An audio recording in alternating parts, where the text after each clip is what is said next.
오늘은 총회 주제 설교 16번째 시간입니다. 시편 124편 1절에서 8절 그리고 로마서 1장 1절에서 7절의 말씀을 가지고 하나님의 임재가 넘쳐나는 예배의 시작이란 제목으로 함께 말씀을 나누고자 합니다.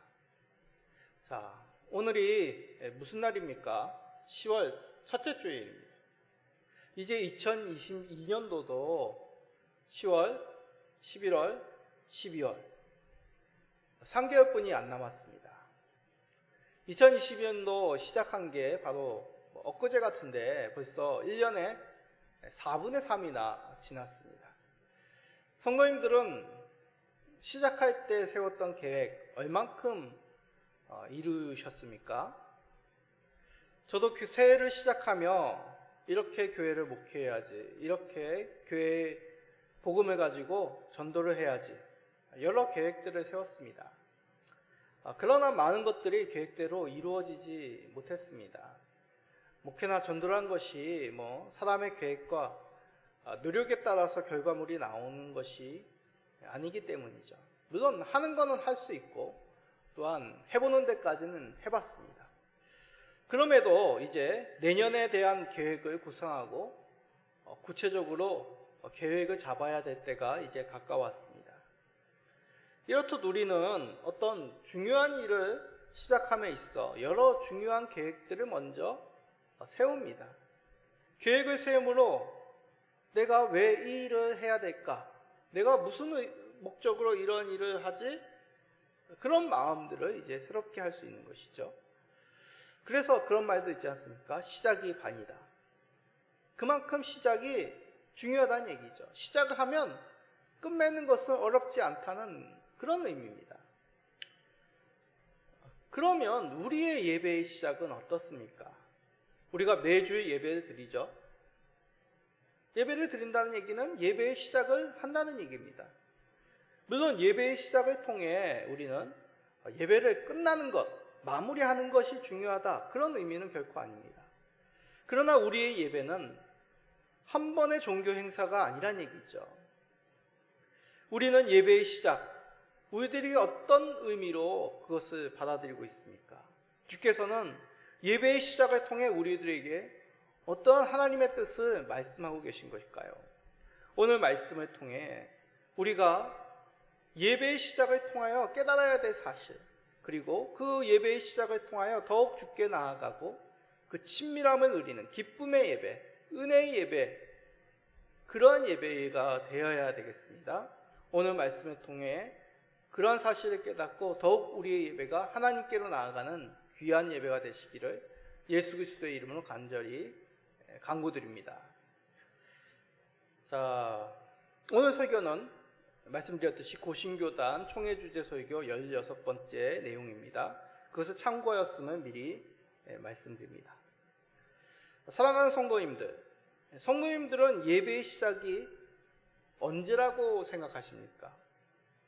찬송을 부른 후 자리에 일어나 주 하나님께 묵상기도 드릴 때 보통 많은 사람들이 그때가 예배의 시작이라고 생각을 합니다.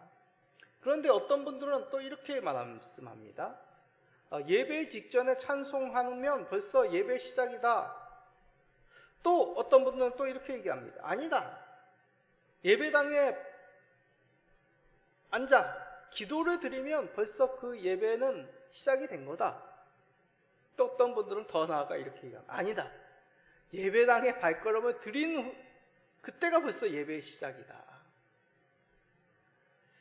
성도님들은 언제가 예배의 시작이라고 생각합니까? 우리가 보통 예배당에 발걸음을 들이면 먼저 뭘 하십니까? 성도님들과 인사합니다. 한 주 동안 잘 계셨습니까? 잘 오셨습니다. 그리고 각자 성도님들이 자리에 앉아 뭘 하죠? 기도를 합니다. 기도를 한 후에 어떤 분들은 오늘 읽을 성경 본문을 읽으시기도 하고 어떤 분들은 또 옆에 계신 성도님들과 잠깐 일주일에 있었던 여러 일들을 인사를 하시기도 하고. 그런데 예배 시작 전에 중요한 것이 있습니다. 바로 반주입니다. 반주는 우리는 피아노 쓰고 있죠. 그런데 처음부터 피아노 썼던 건 아닙니다.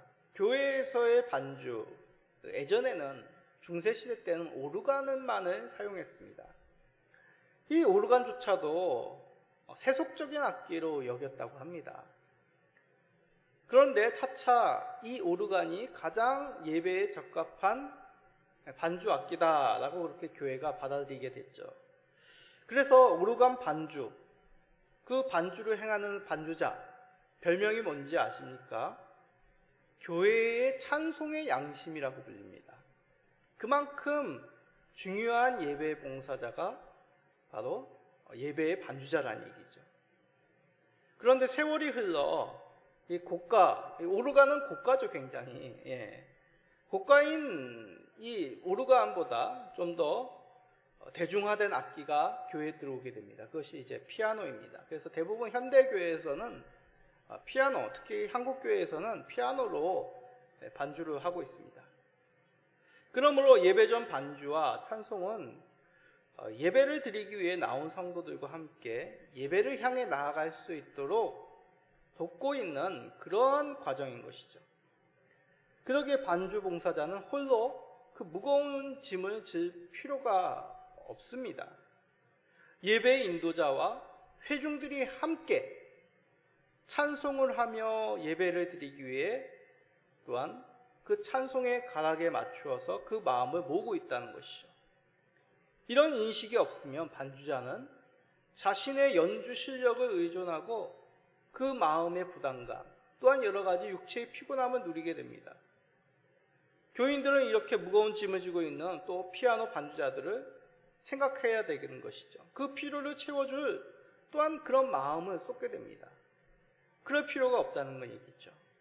반주자와 예배 인도자, 회중들이 함께 예배에 임하기 위해 주께 나아가고 있습니다.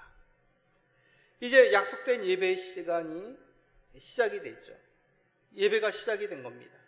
그러면 예배 인도자가 강대상에 등단을 합니다. 제전에 저의 기억은 예배 인도하시는 목사님이 이제 강대상에 올라와서 제일 먼저 하시는 것은 종을 땡 친 후에 뭐라고 말씀하시냐? 성가대의 주악에 맞춰 다 같이 묵상기도 드림으로 예배를 시작합니다. 라고 그렇게 계회를 선언합니다. 자, 그러면 우리 교회는 어떤 순서를 따르고 있을까요? 자, 예배 순서를 알려면 주보를 보면 아시겠죠? 주보를 보십시오. 주 예배의 이 순서는 제가 임의로 또 경험으로 정한 것이 아닙니다. 고신총회 헌법 예배 지침에 따라 정한 것입니다.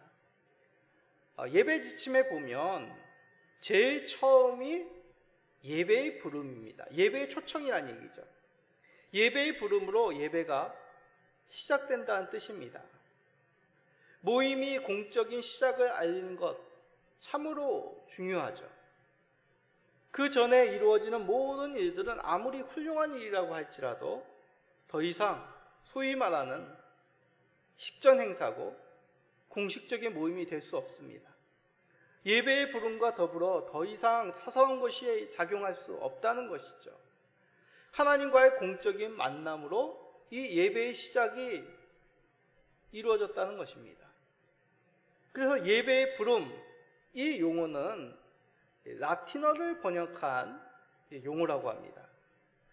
서약을 할 때 많이 사용했던 단어가 바로 이 예배의 부름 원 뜻이 담겨져 있는 라틴어라고 합니다. 그러기에 이 예배의 부름 속에는 신앙 고백적인 의미가 담겨 있습니다. 신앙의 고백을 담은 예배 부름, 그 의미가 선뜻 다가오십니까? 쉽지가 않습니다. 그럼 좀 더 쉽게 접근해 보겠습니다. 이 예배의 부름, 누가 누구를 부르는 것일까요? 하나님께서 자기를, 백성들을 부르시는 것일까요? 아니면 하나님의 백성이 하나님을 찾고 부르는 것일까요? 어느 것이 먼저라고 생각하십니까?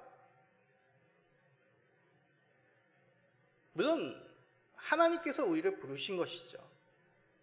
예배는 하나님의 백성이 자발적으로 창의적으로 하나님께 나아가는 것이 아닙니다. 내가 하나님을 찾아야지 해가지고 이 자리에 나온 것이 아니죠. 하나님께서 자기 백성을 아시고 불러 모아주신 것입니다. 이 부르심에 의해 하나님의 백성들은 하나님의 한 회중, 다시 말해 한 총회, 한 교회로 하나님 앞에 나아가 예배 드리는 것이죠. 그래서 예배의 부름, 이 용어는 정확하게 더 표현한다면 한글로 예배로의 부름입니다. 예배로의 부름, 예배로의 부름이란 얘기죠. 이것이 더 정확한 표현입니다. 이 예배로의 부름, 그 의미가 잘 담겨져 있는 말씀이 바로 오늘 읽은 시편 124편, 그 중에 8절이란 얘기죠. 자, 우리 시편 124편 8절만 다시 한번 읽어봅시다. 우리의 도움은 천지를 지으신 여호와의 이름에 있도다. 자, 하나님의 백성들이 하나님을 우리의 도움이라고 외치는 것입니다. 이게 무슨 말이겠습니까? 하나님께서 우리를 부르시고 진우야 어디 있느냐, 그런 부르심에 하나님만이 우리의 도움이십니다 라며 달려 나오는 것, 이것이 바로 예배로의 부름이란 얘기죠. 그러기에 하나님께서 우리를 먼저 찾으시고 그 찾으심에 대한 응답이 바로 예배로의 부름의 정확한 그 안에 내포된 의미입니다. 개혁자들은 왜 이 구절을 처음부터 예배 부름의 문구로 사용한 것일까요? 우리가 같이 읽었던 시편 이 124편, 그리고 이 124편 주변에 있는 시들, 이것은 성전에 올라가는 노래라고 지칭합니다. 우리가 이러한 시편들, 시편 120편부터 이 시편들을 살펴보면 그 내용이 순례자들이 예배하기 위하여 집을 떠나 예루살렘 성전을 찾는 그 여정의 순서, 그리고 성전에 그 몸을 들인 후에, 그리고 성전을 떠나며 다시 집으로 돌아가는 그 장면들이 담겨 있습니다. 그것을 순서적으로 이 시편 120편부터 차근차근 기록되어 있다는 얘기죠. 그러기 이 124편은 앞뒤를 시편을 잘 살펴보면 그러한 내용들이 담겨져 있습니다. 순례자들이 이제 집을 떠나 성전에 도착합니다. 성전에서 다른 순례자들을 만나게 되죠. 한 회중으로 이제 하나님께 예배의 시작을, 그 감격, 그 영광을 이 시편 124편에 담아내고 있다는 것이죠. 그러기에 종교개혁자들은 이 시편 124편, 그 가운데 이 8절을 예배 부름에 딱 맞는 구절로 보고 그것을 인용하여 예배의 부름 속에 이것을 인용하였다고 합니다. 그래도 이 예배 부름이 예배 시작이란 것, 좀 우리에게는 익숙하지 않습니다. 우리가 간절히 하나님 앞에 기도한다면, 또 간절히 우리가 마음을 담아 찬송한다면 좀 더 우리가 예배에 집중하고 예배의 시작이 좀 더 활동적으로, 역동적으로 임할 것 같습니다. 그런데 예배의 주도권은 우리에게 있지 않습니다. 전적으로 하나님 아버지에게 있는 것이죠. 그 사실에는 변함이 없습니다. 하나님께서 먼저 우리 가운데 찾아와 주셨기에 우리는 하나님께 나아갈 수 있는 것이죠. 우리 하나님이 누구십니까? 천지를 지으신 창조주시여 우리를 구원하신 구원자이십니다. 세상 만물 가운데 초월하여 계신 그 하나님 앞에 우리가 감히 불러낸다니, 무슨 주문을 통해 불러내듯 소원을 빌어봐, 그러면 내가 응답할게, 어떤 마술 램프 속의 지니가 결코 우리 하나님이 아니시라는 것입니다. 예배의 부름은 우리가 하나님을 불러내는 주문이 아니라 하나님만이 우리의 도움이십니다. 이것을 고백하는 하나님께서 우리를 찾으시고 인도하시는 그 은혜 가운데 우리의 헌신과 충성을 다짐하는 것이 바로 예배의 부름 속에 담겨 있는 의미임을 기억하시기 바랍니다. 우리는 어떤 마음으로 예배로의 부르심에 응답하고 계십니까? 천지를 지으신 우리 삼위 하나님께서 세상 가운데 우리를 부르시고 계십니다. 그런 부르심에 우리는 오직 하나님만이 나의 도움이시라는 고백을 담아 응답을 하며 예배를 시작하여야겠습니다. 오직 나의 구주 하나님이시라는 고백을 담아 예배에 임하시는 모든 성도님 되시기를 간절히 간구드립니다. 자, 그러면 예배 부름의 다음에 오는 순서 뭡니까? 기원입니다. 이것은 다른 말 그냥 인사라고 표현하면 더 쉽습니다. 많은 교회들에서는 이 축복의 인사말을 예배 앞에 두기도 합니다. 저희 교회도 예배 부름과 함께 인사를 합니다. 누가 누구에게 인사를 하는 것입니까? 예배 인도자가 회중에게 인사말을 하죠. 교회에 따라서는 인도자와 회중이 서로를 향해 인사합니다. 예배 인도자가 회중을 향해 주께서 여러분과 함께 하시기를 기원합니다 하면 회중이 예배 인도자를 향해 당신도 함께 하시기를 기원합니다. 그렇게 또 예배를 시작하는 교회도 있다고 합니다. 그런데 이 인사말은 정확하게 얘기하면 인도자와 회중과의 인사가 아닙니다. 그럼 누구와 누구의 인사일까요? 하나님께서 교회를 향한 인사입니다. 다시 말씀드립니다. 이 기원이라는 것은 인사인데 누가 누구에게 하는 인사냐? 예배 인도자가 성도에게, 성도가 예배 인도자에게 하는 인사가 아니라 하나님이 교회 공동체를 향한 인사라는 얘기죠. 그래서 다른 말로는 이것은 하나님께서 교회를 향한 복선언이라고 말합니다. 하나님의 그 복선언, 예배의 마지막에 강복선언이 있죠. 그거와 구분하기 위해서 좀 힘든 말, 기원이라는 말을 쓰고 있는 것입니다. 하나님께서는 단지 저 하늘 위에 앉아 계시는 것만이 아닙니다. 기원이라고 했지만 하나님께서 그의 백성들에게 복을 빌어주시는 것이죠. 정확히는 복을 주의 백성들에게 선포하고 계신 것입니다. 하나님의 백성들이 하나님께 나아가면 하나님께서는 가까이 다가오셔서 우리들에게 이 교회를 향하여 복을 선언해 주신다는 얘기죠. 얼마나 은혜롭고 영광스러운 의미입니까? 이 인사말이 예배 때 하나님이 선포하시는 모든 말씀 중에 첫 번째로 교회를 향한 말씀이라는 얘기죠.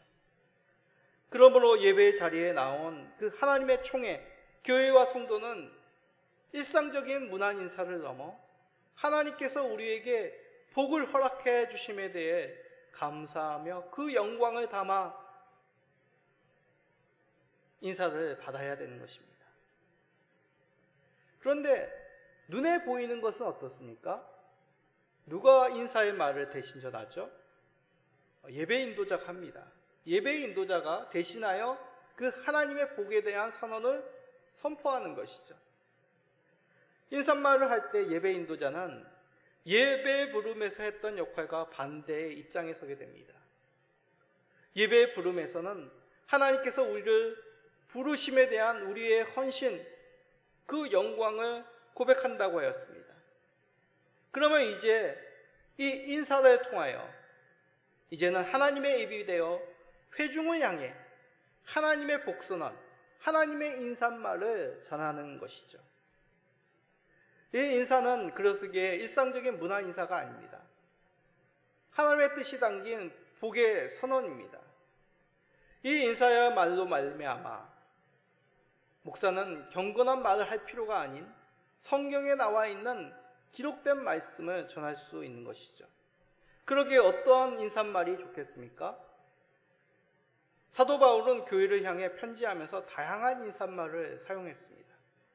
그 모든 인사말은 하나님과 그리스도께서 베풀어 주시는 그 은혜와 평강으로 요약할 수 있습니다. 한번 집에 가셔서 바울 사도가 쓴 서신서의 인사말들 부분을 한번 살펴보십시오. 은혜와 평강의 인사말입니다. 오늘 읽은 이 로마서 1장 7절, 성령님이 빠져 있지만 성령님은 배경에 보이지 않는 곳에서 일하시는 분이시죠. 성령님은 배경이 되시면서 은혜와 평강의 자리로 인도하고 계십니다. 자, 로마서 1장 7절 한번 읽어볼까요? 로마에서 하나님의 사랑하심을 받고 성도로 부르심을 받은 모든 자에게 하나님 우리 아버지와 주 예수 그리스도로부터 은혜와 평강이 있기를 원하노라. 어떤 분들은 이런 인사말이 너무 길다라고 생각할 수 있습니다. 짧으면 짧을수록 우리가 머릿속에 잘 들어오죠. 그래서 하나님 우리 아버지와 주 예수 그리스도로부터 은혜와 평강이 있기를 원하노라. 더 짧게 삼위 하나님의 은혜와 평강이 있기를 기원하노라. 그렇습니다. 삼위 하나님에 관한 언급이 분명하게 드러나 있는 인사말도 따로 있습니다. 요한계시록 1장 4절에서 5절입니다. 요한은 아시아에 있는 7 교회에 편지하노니 이제도 계시고 전에도 계시고 장차 오시리시며 그의 보좌 앞에 있는 7 영과 또 충성된 증인으로 죽은 자들 가운데에서 먼저 나시고 땅의 임금들의 머리가 되신 예수 그리스도로 말미암아 은혜와 평강이 너희에게 있기를 원하노라. 우리를 사랑하사 그의 피로 우리 죄에서 우리를 해방하시고. 자, 요한계시록 1장 4절에서 5절의 말씀을 보면 성부를 뭐라고 표현하였습니까? 이제도 계시고 전에도 계셨던 분, 장차 오시리라고 표현하였습니다. 성령님은요? 성령님을 가리켜 그의 보좌 앞에 있는 7 영이라고 그렇게 표현했습니다. 또 성자 하나님에 대해서는 상당히 긴데 충성된 증인으로 죽은 자들 가운데서 먼저 나시고 땅의 임금들의 머리가 되신 예수 그리스도라고 이렇게 언급하고 있습니다. 이렇게 긴 인사말을 매 주일마다 하는 거 좀 현실적이지는 않습니다. 그렇지만 이러한 내용을 한번 우리가 읽어봄을 통하여 하나님께서 우리를 맞이하시는, 우리에게 복 주시는 그 하나님의 풍성한 마음을 우리는 한번 이 기회를 통해 살필 수 있는 것이죠. 그러한 삼위 하나님의 마음, 바로 예배의 인도자가, 목사가 두 손을 들고 성경 구절로 이 인사말을 건네게 되는 것입니다. 아니, 정확히 말하면 하나님의 복을 그 마음을 담아 선언하는 것이죠. 자, 그러면 우리 성도님들은 어떻게 이 인사말을 받아야 되겠습니까? 인사의 기본적인 예절이 뭐죠? 서로를 바라보면서 인사를 하는 겁니다. 목사를 통하여 이 인사말을 선포하는 동안 회중은 눈을 뜨고 하나님의 인사를 받는 것이죠. 하나님의 복을 받아야겠습니다. 아멘. 그런 것이 가장 좋겠죠. 하나님께서 예배자에게 선포하시는 이 풍성한 은혜, 우리가 예배의 시작을 통하여 새기고 누리고 있다는 것입니다. 삼위 하나님은 말미암아 은혜와 평강이 이 교회 가운데, 우리 성도들 가운데 선포됨을 기억하시며 그 복을 기쁘게 받으시는 우리 모든 성도님 되시기를 간절히 간구드립니다. 자, 이제 이렇게 예배가 시작이 됩니다. 이제 예배 준비를 아무리 오래 많이 해도 예배가 이제 공적으로 시작이 됐다는 얘기죠. 공적으로 시작됐다는 얘기는 무슨 의미입니까? 사적인 우리의 생각, 사적인 우리의 행동은 멈춰야 된다는 것입니다. 많은 분들이 예배당에 딱 앉으면 여러 가지 생각이 든다고 합니다. 집에서 뭘 하고 왔는데, 그 다음에 뭘 해야 되는데, 누가 안 보이는데, 그런 것들을 이제 많이들 생각하십니다. 그러나 그것은 이제 공적인 예배의 시작을 통하여 그것을 이제 멈춰야 됩니다. 백성에게 공적으로 인사하시며 다가오시고 복 주시는 그 하나님이 우리 가운데 오셨다는 것이죠. 중요합니다. 이제 계속 공적인 하나님과의 만남이 이 예배를 통하여 이루어지고 있는데 우리는 딴 데 쳐다보고 딴 생각을 하고 뭐라고요? 그런 마음으로 우리 만군의 주 하나님을 배워서야 되겠습니까? 우리가 가는 세상에서도 공적인 만남은 대단히 중요합니다. 요즘 핫 이슈죠. 국가와 국가와의 만남이 있는 외교를 생각해 보십시오. 공적인 만남의 외교도 어느 대외적인 국가의 활동보다도 중요한 국가 원수가 행해야 될 일입니다. 외교적인 만남 이후에는 이제 국가 간의 여러 협약이 맺어지고 동반적인 관계가 이어지기 때문이죠. 그렇습니다. 우리가 하나님과의 공적인 만남이 이러한다는 얘기입니다. 하나님께서 공적으로 우리를 만나 언약의 백성으로, 언약의 총회로, 하나님의 몸으로, 주의 몸으로 이 교회를 삼아주셨다는 것이 이제 지속적으로 이 예배를 통하여 선포되어지고 누려진다는 얘기죠. 그러시면서 우리 하나님은 우리의 유일한 도움이심을 깨닫게 하십니다. 이것을 우리는 찬송을 담아 고백하게 되는 것이죠. 자, 시편 121편 이 말씀 한번 읽어봅시다. 내가 산을 향하여 눈을 들리라. 나의 도움이 어디서 올까? 나의 도움은 천지를 지으신 여호와에게서로다. 자, 나의 도움은 어디서 온다고 얘기합니까? 천지를 지으신 여호와 하나님에게서 이 도움이 온다고 얘기합니다. 그렇습니다. 교회는 이 말씀을 바탕으로 하여 어떤 개인의 고백, 시편 기자의 고백이 아니라 교회 공동체의 고백으로 하나님께서 우리를 향한 유일한 도움이라고 고백하고 있는 것입니다. 이것을 수제자들은 찬송의 시로서 고백하고 있는 점. 시온선을 향하는 이 수제자들, 그 가운데 있는 많은 위험들, 두려운 일들, 강도들, 또한 예기치 못한 사고들, 그러한 일들이 놓여져 있습니다. 그러한 순간 가운데 그 위험 너머에 계시는 천지를 주신 하나님을 바라보는 것이죠. 어떻게요? 이 시편 121편을 암송하고 찬송함을 통하여서 이 시를 통하여서 수제자들은 구체적인 고백으로 나의 도움은 오직 하나님께 있습니다 라며 그 위험한 수제의 길을 행하고 있는 것입니다. 수제자는 또한 수제를 마치고 성전이 있는 이 시온산에 도착하여 이 시를 다시 한번 고백함으로 통하여 안전하게 이 시온산 하나님의 존전에 이를 수 있도록 행하신 그 하나님께 영광 찬송을 올려드리는 것이죠. 그러기에 하나님께 나오는 회중을 향해 하나님께서는 복의 인사를 건네주시는 것입니다.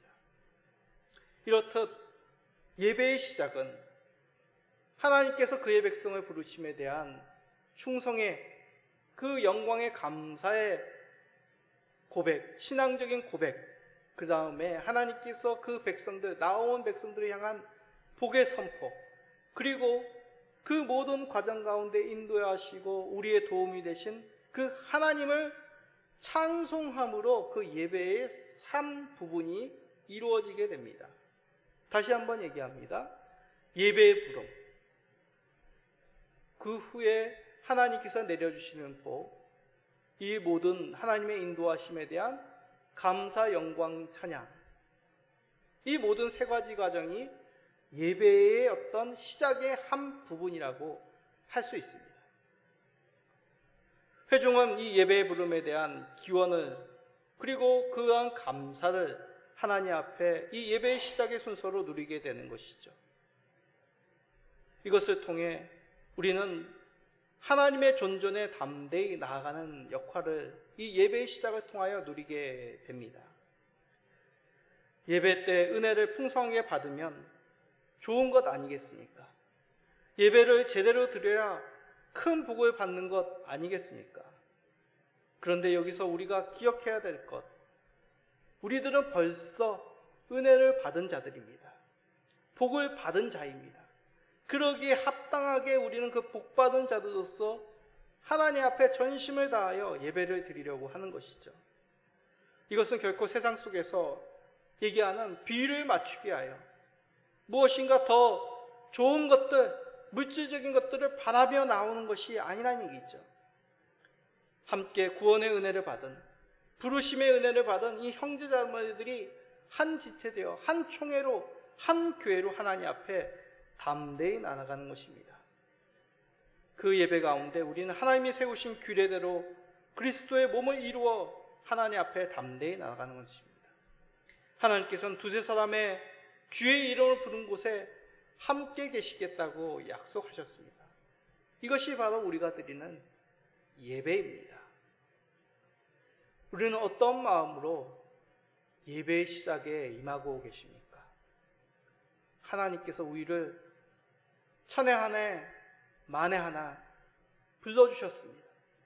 그 부름에 우리는 감사와 영광으로 응답을 하죠.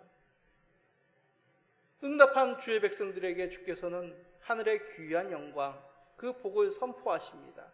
은혜와 평강이 있기를 원하노라. 그 모든 인도하심에 우리는 감사 찬양, 오직 하나님만이 우리의 도움이시며 찬송을 올려드립니다.